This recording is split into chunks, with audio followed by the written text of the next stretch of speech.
नमो अरिहन्ताणम् नमो सिद्धाणं नमो आयर्याणम् नमो वज्रायाणम् नमो लोये सव्यसाहुणम् एसो पंच नमो यारो सब पावपणासनो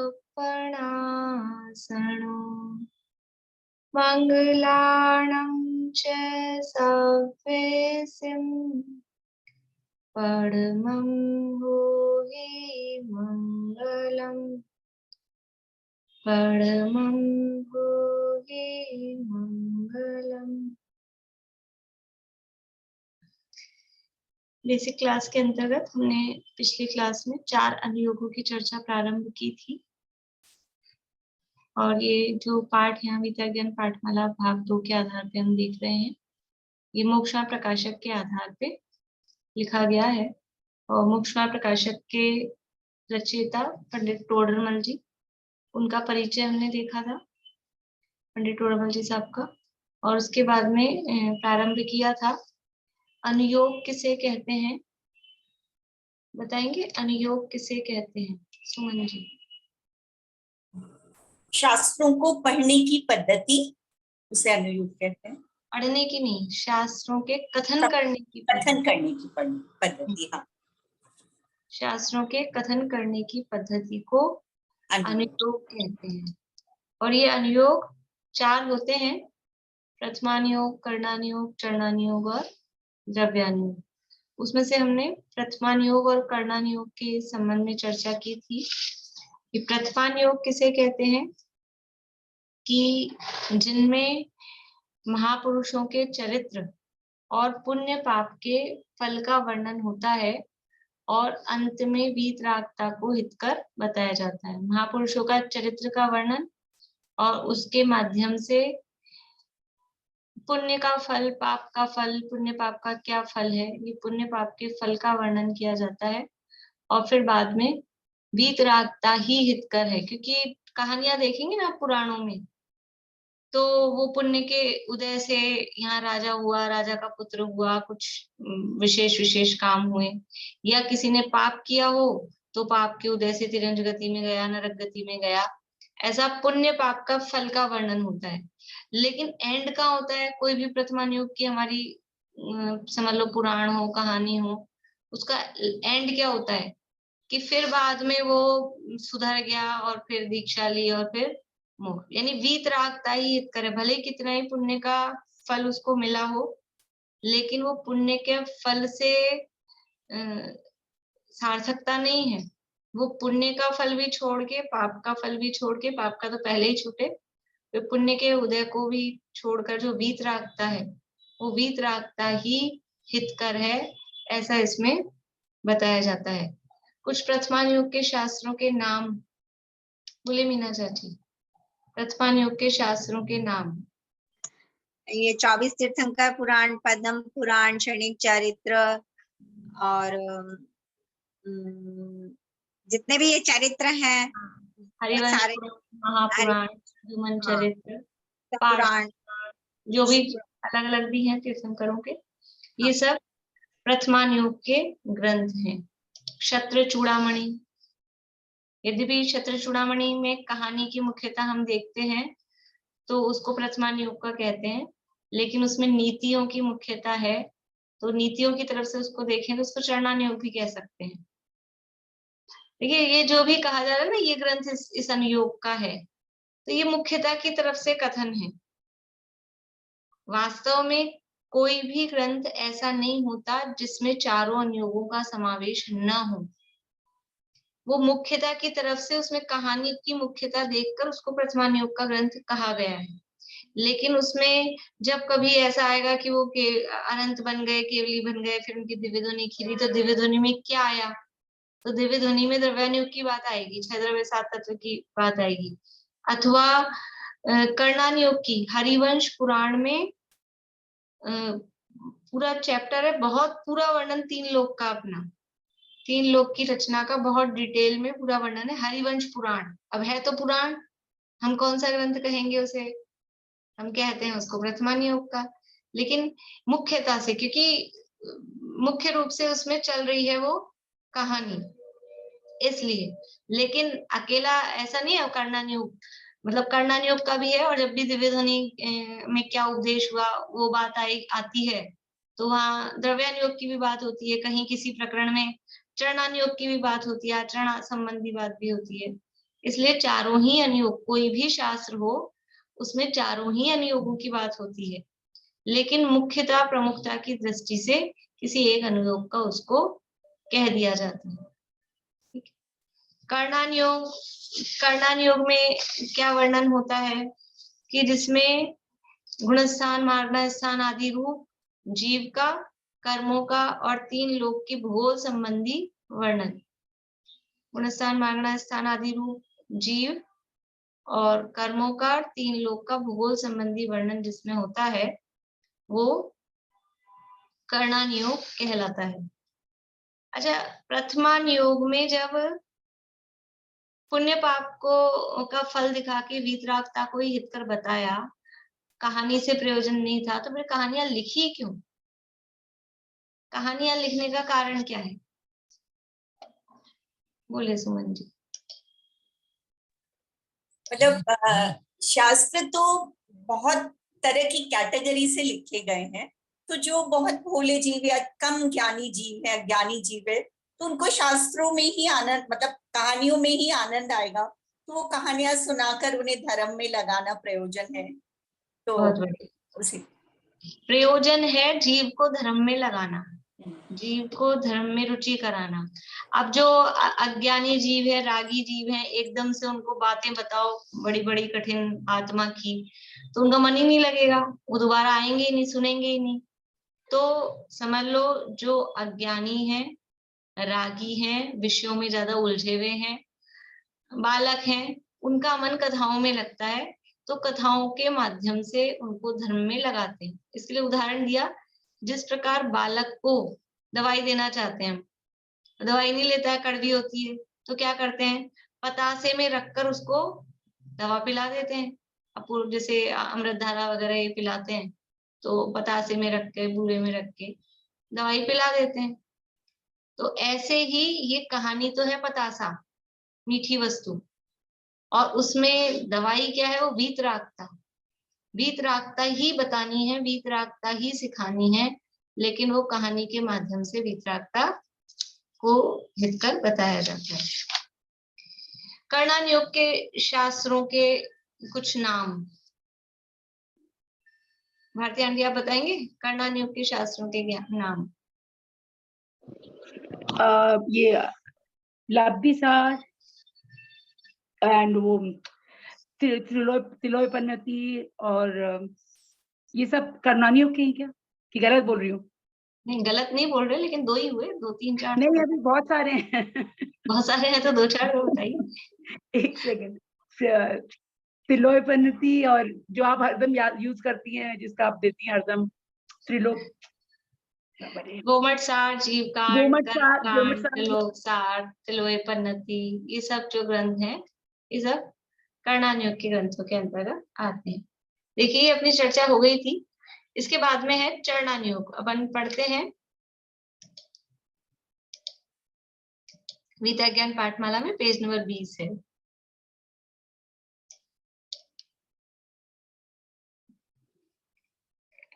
देखिए ये अपन ने पढ़ लिया था, यहाँ से पढ़ते हैं। कर्णान योग में किस बात का वर्णन होता है? कर्णान योग में गुणस्थान, मार्गण स्थान आदि रूप तो जीव का वर्णन होता है, और कर्मों का तथा 3 लोक की भूगोल संबंधी वर्णन होता है। इसमें गणित की मुख्यता रहती है, क्योंकि गणना और नाप का वर्णन होता है। तो छात्र पूछता है, यह तो कठिन पड़ता होगा? अध्यापक, पढ़ेगा ही, कठिन क्यों नहीं पड़ेगा? कठिन पड़ेगा क्योंकि इसमें अति सूक्ष्म केवल ज्ञान गम्य बात का वर्णन होता है, सूक्ष्म बातों का वर्णन होता है, तो कंपैरेटिवली कठिन पड़ता है। यानी प्रथमान योग की अपेक्षा देखा जाए तो प्रथमान योग में क्या है, दिमाग लगाने की बात ही नहीं, कहानियां हैं, ज्यादा पोर्शन तो उसमें कहानी का ही है ना, बीच बीच में थोड़ा बहुत कुछ अन्य बात, वीतरागता की बात कही जाएगी, तो वो तो उसमें ज्यादा दिमाग लगाने की बात नहीं है। लेकिन ये कर्णान योग में ये सूक्ष्म विषयों का वर्णन है, गणित संबंधी वर्णन है, तो इसलिए ये कंपैरेटिवली कठिन पड़ता है। घुमटसार जीव कांड, घुमटसार कर्म कांड, लब्धिसार, श्लोकसार, ये ऐसे ही ग्रंथ हैं। ये मैं पूछी, जैसे छत्र चूड़ामणि है वो भी तो प्रथमानुयोग में ही जाएगा? अभी आपने लेट ज्वाइन किया, अभी बिल्कुल यही बताया था मैंने। मैं 5 मिनट लेट हो गई। हाँ क्योंकि उसमें तो नीति बहुत है, नीति का बहुत है उसमें। हाँ, नीतियां हैं, लेकिन नीति की तरफ से देखेंगे तो वो चरणानुयोग के अंतर्गत भी रख सकते हैं, और कहानी की तरफ से देखेंगे तो उसको प्रथमानुयोग में भी रख सकते हैं। मतलब प्रथमानुयोग में तो रखते ही हैं हम कहानी को मुख्यतः देख के। तो पूछता है वो, चरणानुयोग सरल पड़ता होगा? हाँ, क्योंकि इसमें स्थूल बुद्धि गोचर कथन होता है। चरणानुयोग में कैसा कथन होता है? स्थूल, जो अपने स्थूल बुद्धि में अपने को ज्यादा दिमाग नहीं लगाना पड़े, उसमें समझ में आ जाता है। कर्णान योग में सूक्ष्म बातों का वर्णन होता है, और प्रथमान योग में तो एकदम ही स्थूल है, कहानियां हैं। चरणान योग में भी जो वर्णन है वो स्थूल बुद्धि से समझ में आ जाए, ज्यादा बुद्धि को पैना करने की जरूरत नहीं पड़ती। तो चरणान योग में स्थूल बुद्धि गोचर कथन होता है, और इसमें सुभाषित नीति शास्त्रों की पद्धति मुख्य है। यानी जो नीति संबंधी बातें होंगी वो इसमें सिखाई जाएंगी चरणान योग में, क्योंकि इसमें गृहस्थ और मुनियों के आचरण नियमों का वर्णन होता है। यानी चरणान योग किसे कहते हैं? कि जिसमें गृहस्थ और मुनियों के आचरण नियमों का वर्णन हो, उसे चरणान योग कहते हैं। गृहस्थ के आचरण और मुनियों के आचरण का जिसमें वर्णन है। चरण, चरण मतलब आचरण, तो आचरण का वर्णन, तो गृहस्थ का आचरण अलग टाइप का होगा, मुनिराजों का आचरण अलग टाइप का होगा, इसलिए दोनों के आचरण का और उसके जो नियम है उसका वर्णन जिसमें होता है वो चरणान योग है। अब चरणान योग में मुख्य क्या है? कि सुभाषित और नीति शास्त्रों की पद्धति ये मुख्य। कर्णान योग में क्या मुख्य था? कर्णान योग में गणित की मुख्यता थी, ठीक है। और प्रथमान योग में कथाओं की मुख्यता है, ठीक है। तो ये मुख्यता की अपेक्षा इसमें बात कर रहे हैं। तो जो क्षत्रिय चूड़ामणि है उसमें ऐसा है कि श्लोक है उसमें, और श्लोक की एक लाइन में कहानी चलती है, दूसरी लाइन में नीति बताते हैं। एक लाइन में कहानी चलती है, दूसरी लाइन में नीति बताते हैं। तो हम कहानी की मुख्यता से उसको प्रथमान योग का कहते हैं, लेकिन यदि नीतियों की मुख्यता से उसको देखा जाए तो वो चरणान योग भी। पर क्या है कि इसलिए चरणान योग में उसको नहीं रखते हैं क्योंकि वो वैसा आचरण जैसा व्रत आदि, अणुव्रत, महाव्रत, गुप्ती समिति आदि, इस तरह का वर्णन, इस तरह की वर्णन उसमें नहीं। नीतियां सामान्य जीवन में किस तरह से यूज में आनी चाहिए उनका वर्णन है, इसलिए वो प्रथमान योग के अंतर्गत ही रखा जाता है। पर वो जो नीतियां हैं वो हैं आचरण, फॉलो करना है उनको, जो चीज फॉलो की जाए, प्रवृत्ति में ली जाए, वो आचरण के अंतर्गत आती है।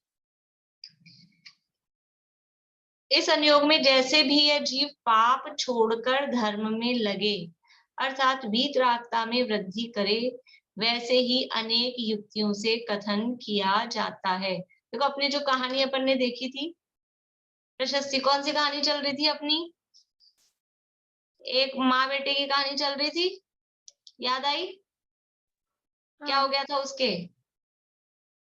लग गई थी तो अलग अलग समय पे अलग अलग रीजन दिए थे माँ ने। बढ़िया। उसके पैर में कांटा लगा तो सबसे पहले क्या कहा उसकी मम्मी ने?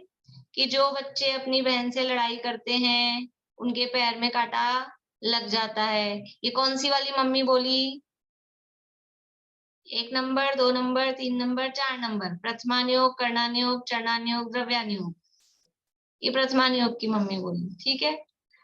फिर वो लड़ाई करना छोड़ दिया उसने बहन से, फिर उसके पैर में कांटा लग गया, तो फिर क्या बोली मम्मी?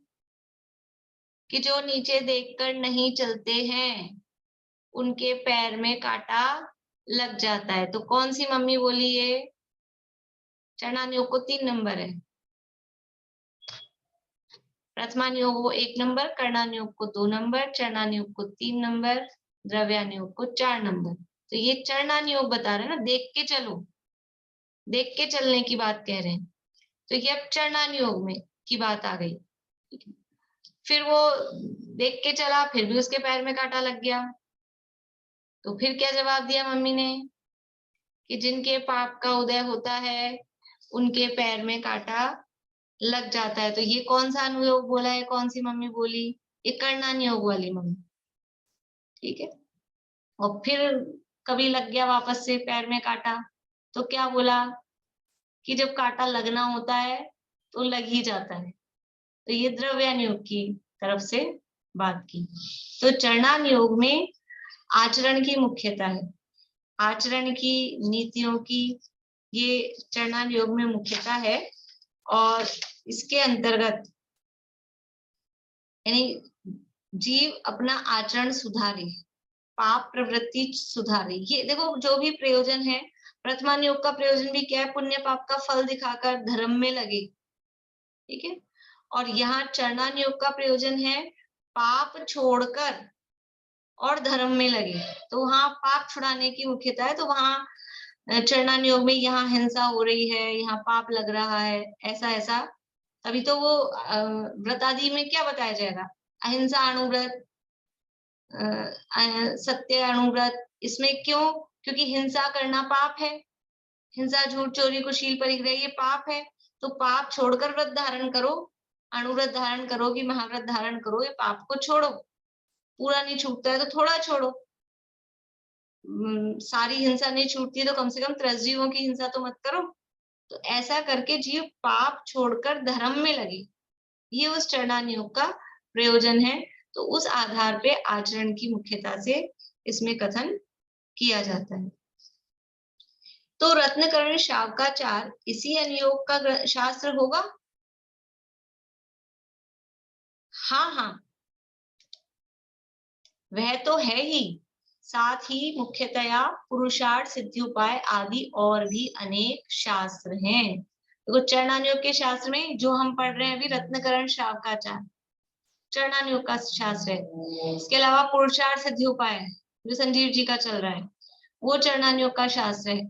और कोई शास्त्रों के नाम पता है आपको चरणानुयोग के, जिनमें आचरण संबंधी बातें हों?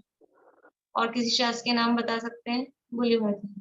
वैसे संयम प्रकाश है, लेकिन उसमें तो सब जगह जगह की बातें ली हुई हैं। संयम प्रकाश नाम से तो चरणानुयोग का है, क्योंकि संयम की बात है, लेकिन वो चारों ही अनुयोगों का पूरा हाँ, उसमें वही सब तरह का उसमें वो है। हाँ, तो नाम से देखें तो उसको चरणानुयोग का कह सकते हैं, क्योंकि उसका जो एक भाग है उसमें तो पूरा ही मुनिराजों का जो पूर्वार्ध है उसमें पूरा मुनियों का ही वर्णन है।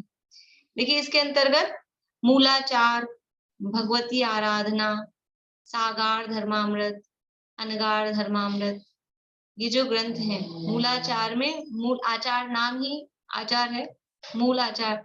जैसे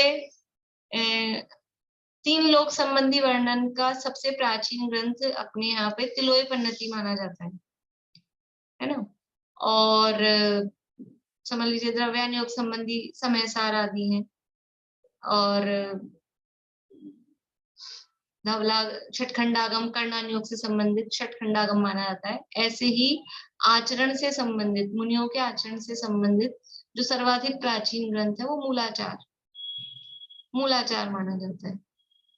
ठीक है, तो मूलाचार है, भगवती आराधना है, उसमें मुनियों के आचरण का वर्णन, ये दोनों में मुनिराजों के आचरण का वर्णन है। इसलिए अपने पढ़ने में कम आते हैं, क्योंकि मुनिराजों की मुख्यता से है, तो लगता है अपन तो श्रावकों वाले ही पढ़ लो, इसलिए श्रावकाचार। और श्रावकाचार भी बहुत सारे हैं, वसुनंदी श्रावकाचार है, अलग अलग आचार्यों के अपने नाम से लिखे हुए श्रावकाचार है।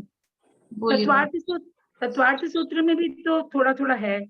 हाँ, वो इसीलिए तत्वार्थ सूत्र को किसी एक अनुयोग का नहीं कह पाते हैं, क्योंकि उसमें सभी तरह का वर्णन है। 3 लोक का वर्णन भी है, चरणानुयोग का भी है, द्रव्यानुयोग का पहले अध्याय में द्रव्यानुयोग का है, इसलिए किसी एक अनुयोग में उसको नहीं कह पाते। एक नाम और बताया ना आपने अभी, मूलाचार, सागार धर्मामृत, मूलाचार और भगवती आराधना, ये तो 2 मुनिराजों के आचरण संबंधित है। एक सागार धर्मामृत है, ये श्रावकों के आचरण का है, और एक है अनगार धर्मामृत। अनगार धर्मामृत है वो मुनिराजों के आचरण का मुख्यता से है। ठीक है, तो सागार धर्मामृत, अनगार धर्मामृत, मूलाचार, भगवती आराधना, पुरुषार्थ सिद्धि उपाय, रत्नकर्ण श्रावकाचार, वसुनंदी श्रावकाचार, इस तरह से और भी अन्य ग्रंथ ये चरणानुयोग के अंतर्गत आते हैं। देखिए आगे,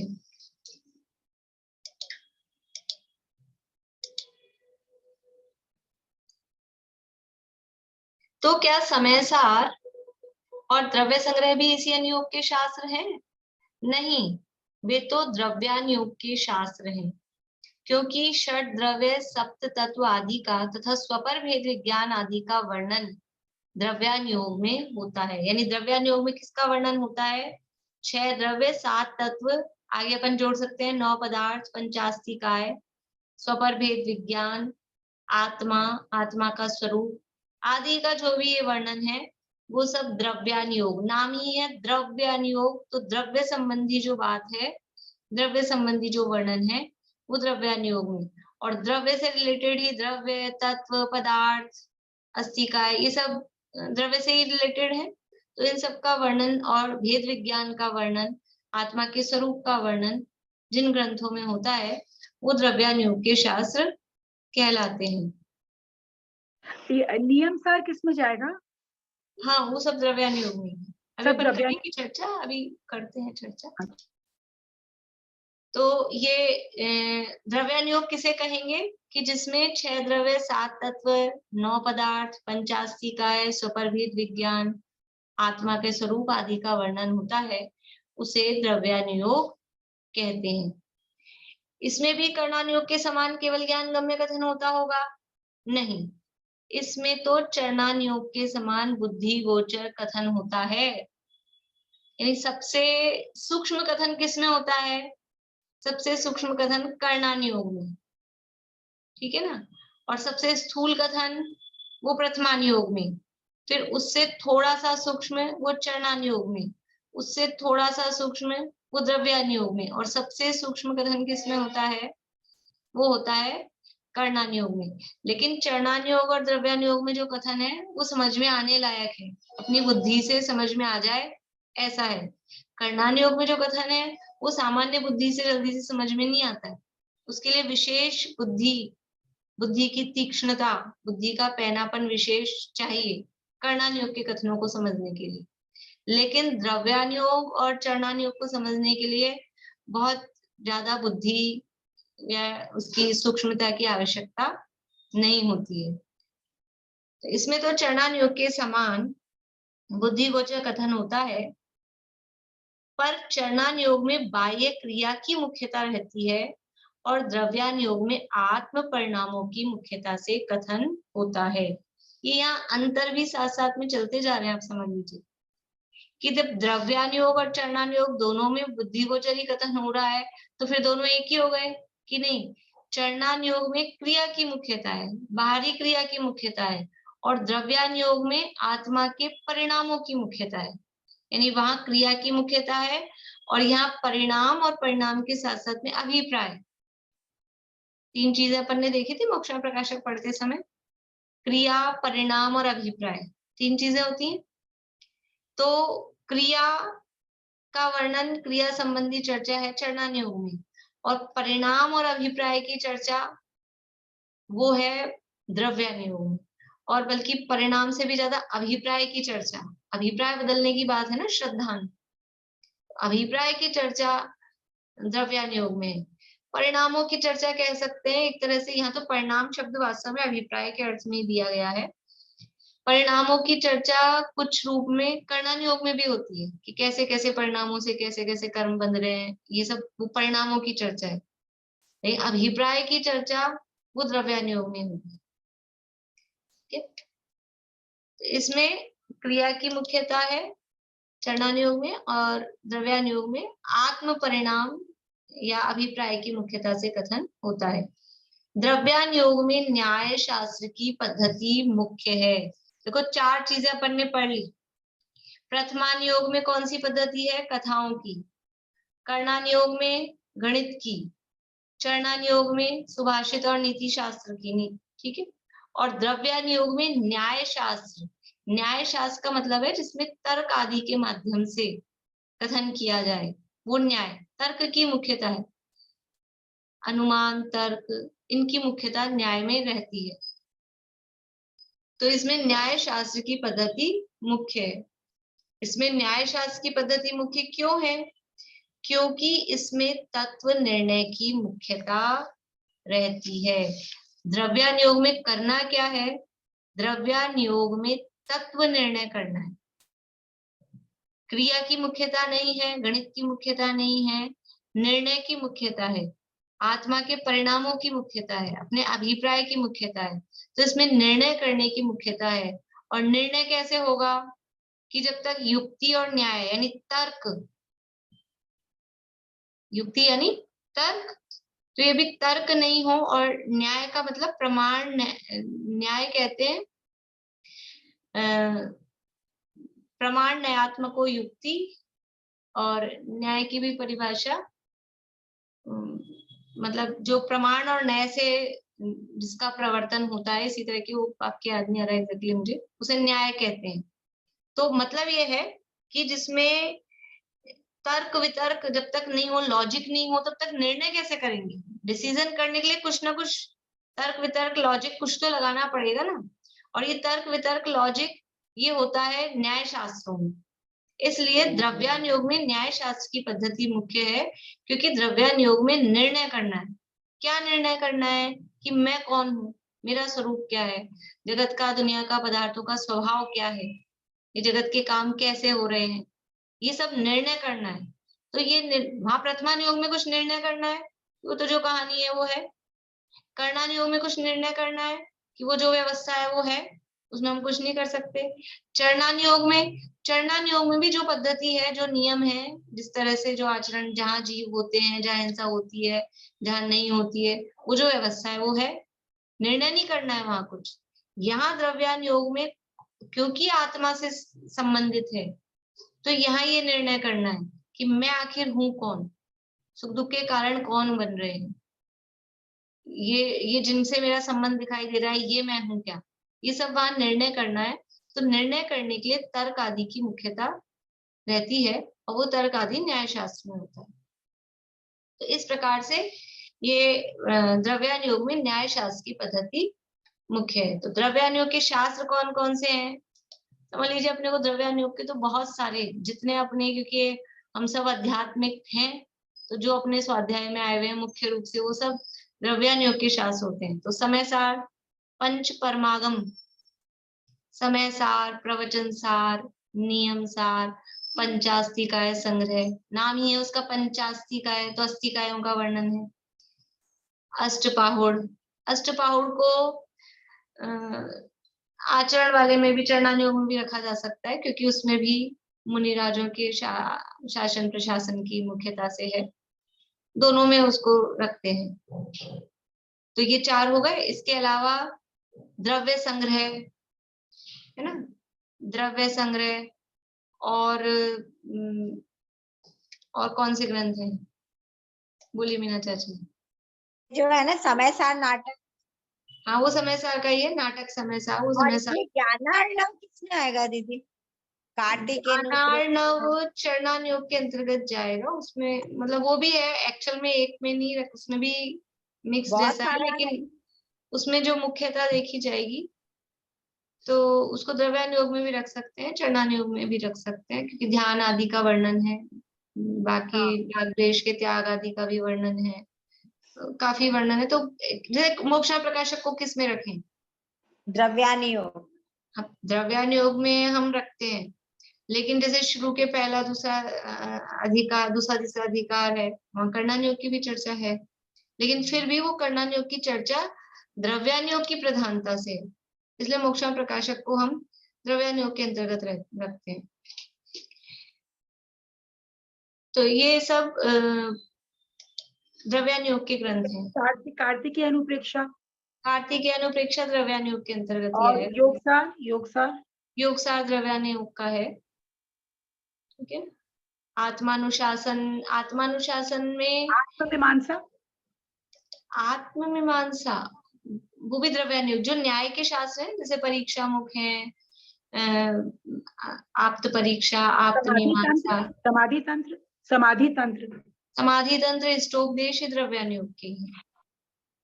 आत्मा की मुख्यता से जिनमें कथन है वो सब द्रव्यान योग के ग्रंथ है। छेड़ाला वो भी द्रव्यान योग के अंतर्गत ही आएगा मुख्य रूप से। तो इसमें ये देखा जाता है बीच में वर्णन दूसरा भी आ जाता है, लेकिन उसका ग्रंथ का प्रयोजन क्या है, तो वो आत्मा के स्वरूप का वर्णन करना वो मुख्य प्रयोजन है। जैसे मोक्ष प्रकाशक में अपन देख रहे हैं रत्नत्रय का वर्णन, मोक्ष मार्ग का वर्णन करना है, मोक्ष मार्ग प्रकाशक है, तो इस अपेक्षा से फिर उसको द्रव्यान योग के अंतर्गत रखा है। तो ये द्रव्यान योग जिसमें न्याय शास्त्र की पद्धति मुख्य होती है।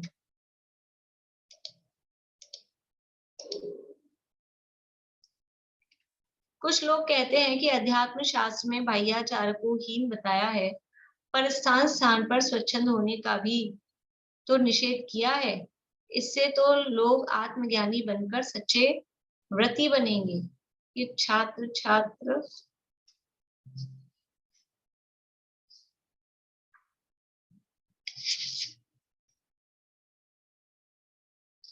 इसमें पीडीएफ में क्या कि कम है, मतलब कुछ बीच में नहीं है छपा हुआ।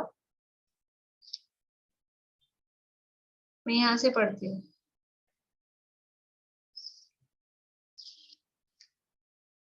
इसमें केवल जवाब, ये जो है ना ये छात्र, ये जवाब है अध्यापक का, और इससे ऊपर छात्र का प्रश्न है वो इसमें छपा पीडीएफ में आया नहीं है। मैं पढ़ती हूँ यहाँ से।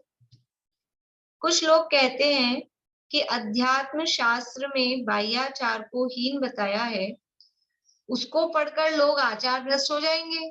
क्या यह बात सच है? क्योंकि द्रव्यान योग में ऐसा कहा जाता है कि आचरण नहीं, आत्मा मुख्यता कथन क्या होता है, आत्मा को जानो पहचानो, लीन हो बाहरी क्रियाकांड में, वो सच्चा धर्म नहीं है, वो वास्तविक धर्म नहीं, वो धर्म नहीं है। धर्म तो क्या है, रत्नत्रय ही धर्म है। रत्नत्रय यानी आत्मा को जानना पहचानना, लीन होना। तो वो प्रश्न कर रहा है बच्चा कि अध्यात्म शास्त्रों में तो बाहरी आचरण को हीन बताया, तो जड़ की क्रिया है। कल अपन ने 3 तरह की क्रिया देखी थी, ये तो जड़ की क्रिया है। ये खाना, ये नहीं खाना, इसको छूना, इसको नहीं छूना, ऐसे कपड़े रखना, ऐसे शुद्ध वस्त्र होना, और ये सब क्या है? बोले तो क्रिया कांड है, तो जड़ की क्रिया है। तो द्रव्यान योग में उस बाह्याचार को हीन बताते हैं कि इसमें धर्म नहीं होता, ऐसा कहते हैं।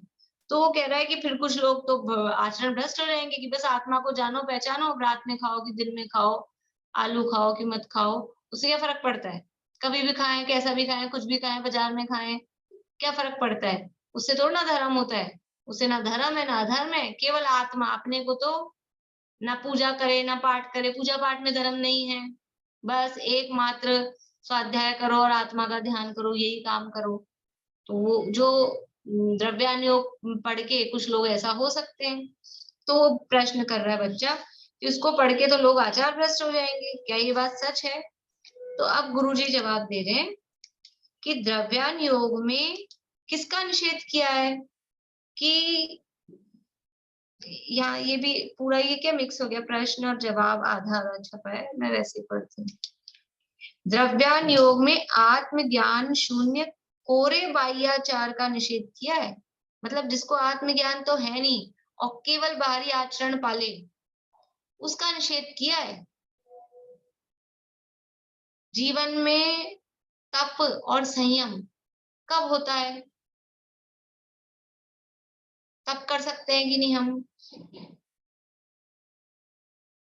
भाई भादवा आएगा और तो श्वेतांबर हो कि दिगंबर हो, तो श्वेतांबरों में वो तो बोलते ही ऐसे, शब्द ही ऐसे चलते हैं। वर्षी तप चलता है, वर्षी तप चलता है, एक दिन भोजन उपवास करते हैं, फिर एक दिन पारणा करते हैं, फिर एक दिन उपवास करते हैं, अगले दिन फिर पारणा करते हैं, ऐसा वर्षी तप। तो क्या बोल रहे हैं उसको? तप, वर्षी तप। इसी तरह से कोई 8 दिन की, कोई 10 दिन की, किसने तपस्या की है। अपने यहाँ तो ऐसे बोलते हैं 10 लक्षण किए, मतलब 5 उपवास किए, हम अपने यहाँ तो ये शब्द बोलते हैं। वहां शब्द क्या बोलते हैं? 5 दिन की तपस्या, 10 दिन की तपस्या, 8 दिन की तपस्या, वहां वर्णी तपस्या बोलते हैं। तो तपस्वी तप कब होता है? तपस्वी कैसे हो सकते हैं? कि जब तक आत्मा का ज्ञान, आत्मा का भान नहीं है, तब तक तप नहीं हो सकता। आत्मा को जाने पहचाने बिना, सम्यक दर्शन के बिना तप कहाँ से होगा? सम्यक दर्शन पूर्वक व्रत, तप, संयम, ये सब सम्यक दर्शन पूर्वक होता है। तो द्रव्यानुयोग में उसका निषेध किया जाता है कि कोटि जन्म तप तपे, ज्ञान बिन कर्म झरे जे, कि तुमने सम्यक ज्ञान तो प्राप्त किया नहीं और करोड़ों वर्षों तक तप करते रहो, कितने कर्म झड़ जाएंगे। वैसे भी अकेले बाहरी तप से ही कर्म झड़ते होते तो बाहुबली 1 साल तक खड़े रहे, कर्म झड़ जाने चाहिए थे ना सारे, और भरत जी तो खड़े ही नहीं हुए 1 साल तक। तो वो कर्म झड़ने का कारण 1 साल तक खड़े रहना नहीं है। कर्म झड़ने का कारण क्या है? वो आत्मा का ध्यान, वो आत्मा में उतनी एकाग्रता, वो कारण है कर्म नष्ट होने का। इसलिए द्रव्यानुयोग में जो कर्म नाश की जो असली जड़ है वहां पहुंचाया है कि कर्म नाश के लिए आत्मा में लीनता चाहिए। खाली बाहर खड़े हो जाओ और सोचो हमारे कर्म नष्ट हो जाएंगे, हमारे तप हो गया, निर्जरा हो जाएगी। निर्जरा के लिए तप करते ना, तपसा निर्जरा च, तो ये सोचे कि हमारे निर्जरा हो जाएगी, तो नहीं होने वाली है, नहीं हो सकती है। इसलिए द्रव्यानुयोग में आत्मज्ञान शून्य बाह्य आचार, जो कोरा भारी आचरण कर लिया, केवल मुनि बनने से मोक्ष हो जाएगा तो बस कपड़े खोल के मुनि बन जाओ, उसका निषेध किया है कि मुनि बनने से पहले तुम आत्मा को जानो, पहचानो तो सही। मिथ्यात्व का अभाव हो, अनंतानुबंधी या प्रत्यख्यान इनका अभाव हो तब मुनि दशा होती है। कपड़े खोल देने मात्र से मुनि दशा नहीं होती।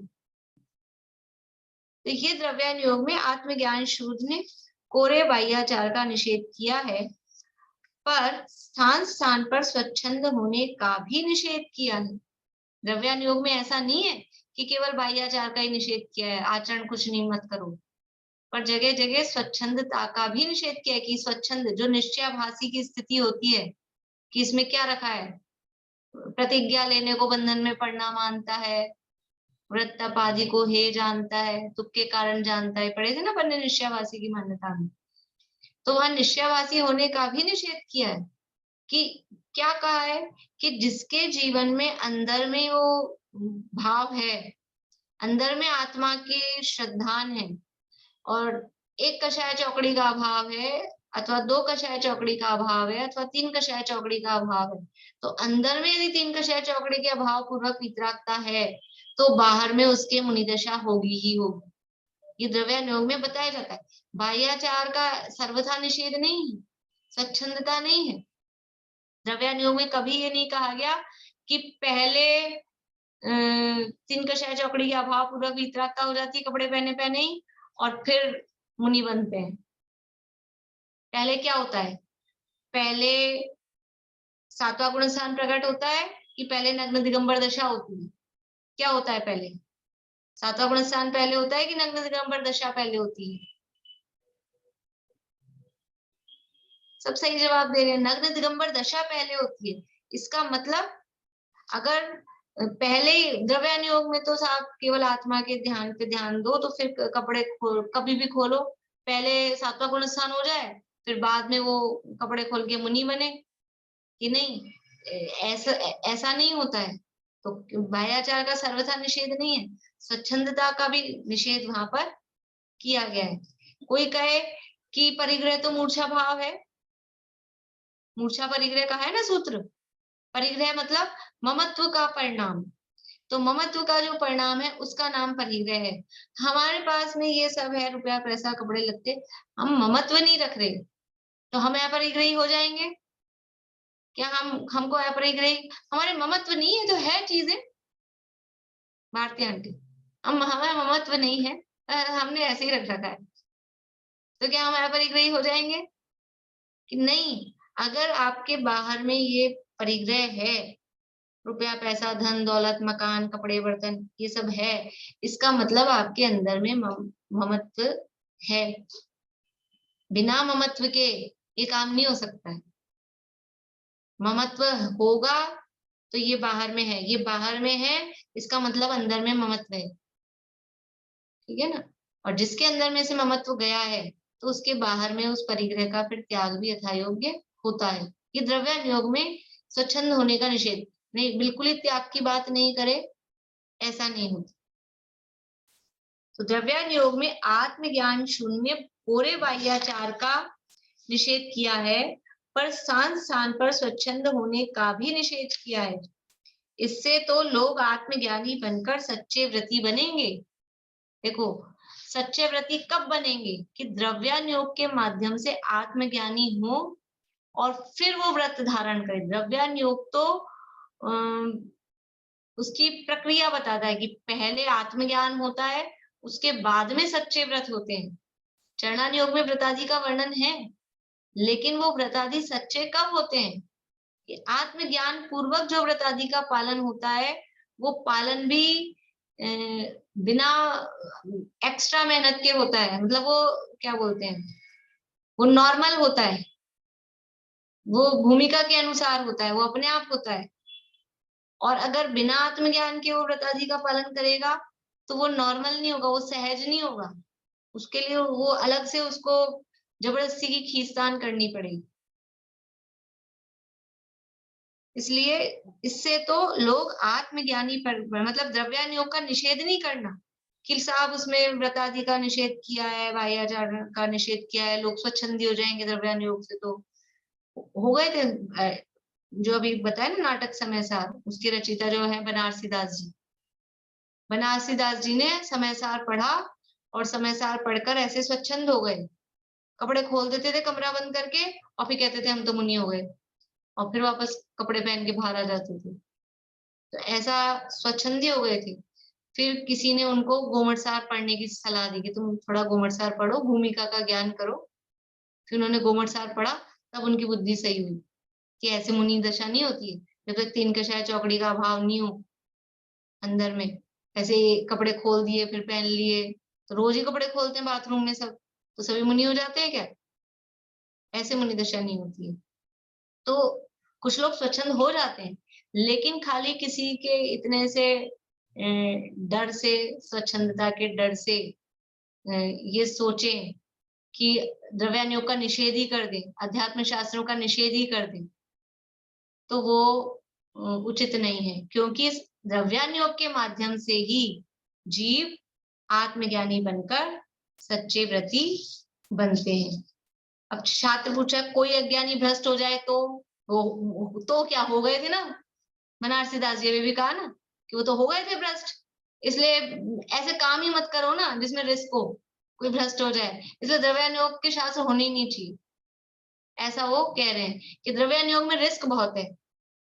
आत्मज्ञान तो होता है लेकिन भ्रष्ट होने के भी चांसेस हैं, इसलिए द्रव्यानुयोग के शास्त्र नहीं होने चाहिए, ऐसा वो समझ रहे हैं। तो क्या उदाहरण दे रहे हैं, मोक्षमा प्रकाशक का है, यदि गधा मिश्री खाने से मर जाए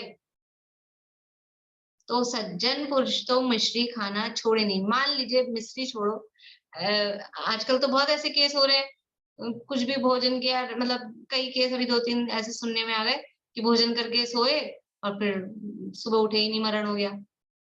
तो वो कोई पर्टिकुलर चीज खाने से कोई मर जाए, मिश्री खाने से गधा मर गया, तो क्या अब हम लोग और सज्जन लोग और दुनिया के लोग क्या वो खाना छोड़ देंगे? क्या मिश्री खाना छोड़ देंगे कि नहीं? मिश्री मिठास तो वो तो भोजन का अंग है, कैसे छोड़ेंगे?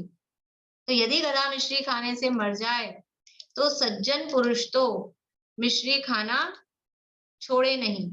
उसी प्रकार यदि अज्ञानी तत्व की बात सुनकर भ्रष्ट हो जाए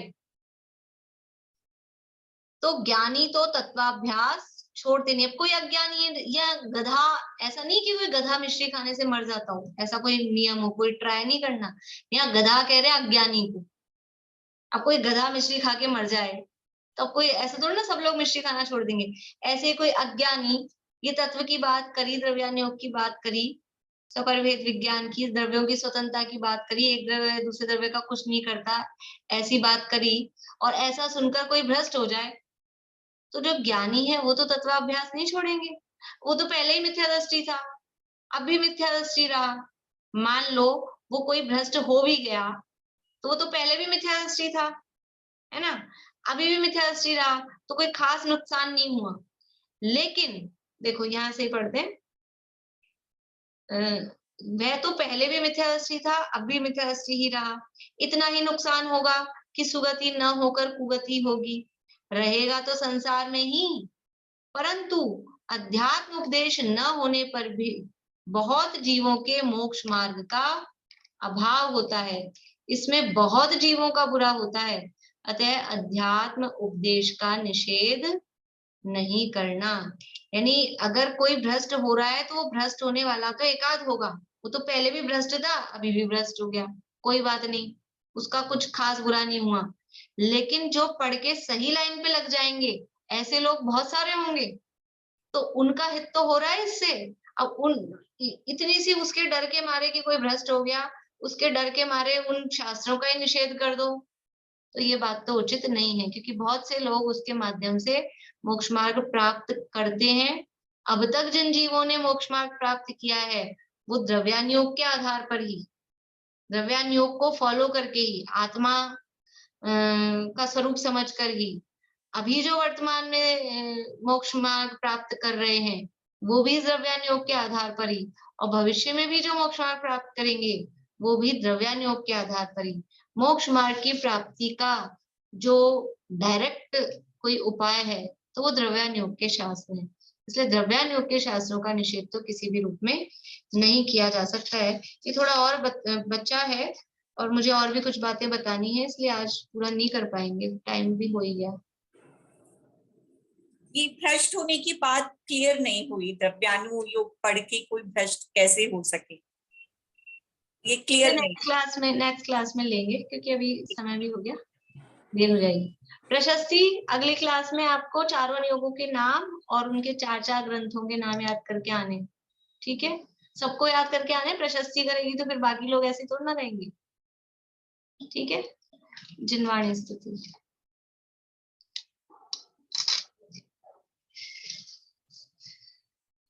निज निधि निज में बताई, यह अनंत उपकार है, उसके लिए जिनवाणी माँ को वंदना शत बार है, वंदना शत बार है।